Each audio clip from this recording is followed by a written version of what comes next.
आहे. आपलं नाव? माझं नाव बापू भोगे. तुम्हाला काय वाटतं रस्त्याबद्दल? रस्ता गेला तरच शेवट विकास होणार आहे. अच्छा, म्हणजे रस्ता गेला तर विकास होईल. एकदम छान भूमिका आहे तुमची. विषय काय माहिती आहे का, मी माणेगाव सारख्या भागात म्हणतो. माढा तालुक्यातलं मोठं गाव आहे.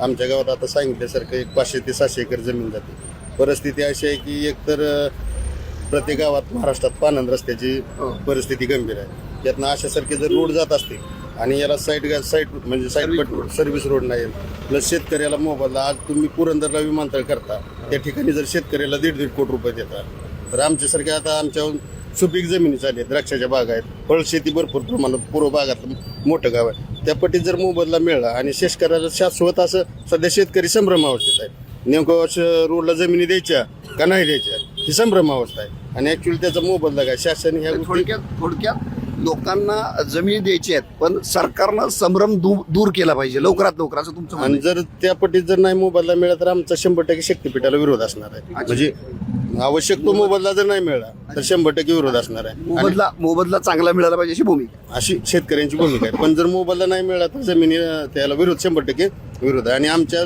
शक्यतो माणेगावचा विषय आता आमचे नेते म्हणल्याप्रमाणे आमच्या गावाचा तर शक्यतो चालवला विरोधच आहे, 100% विरोधच आहे. तुम्ही समर्थनाची भूमिका घेतली आहे. समर्थनाची नाही की आम्ही एक म्हणजे 2 गोष्टी मांडल्या मध्यम मार्ग काढताय तुम्ही. पैसे चांगले मिळाले तर अडचण नाही. 100% त्यावेळेस त्या ठिकाणी शेतकरी त्या गोष्टी करू शकणार आहे. पण आता सध्या संभ्रम अवस्था शेतकरी की बाबा नेमकं पण तो संभ्रम येते काय, आता कसं आहे, आता अगदीच प्रायमरी आहे, म्हणजे पहिला सर्व्हे झालाय, अजून बऱ्याच गोष्टी व्हायच्या. तुमचा संभ्रम दूर व्हायला अजून वेळ पण नाही. पण विषय नाही ना, सुरुवातीला शासन शेतकऱ्याला संभ्रम अवस्थेत ढकलायला लागलं ना.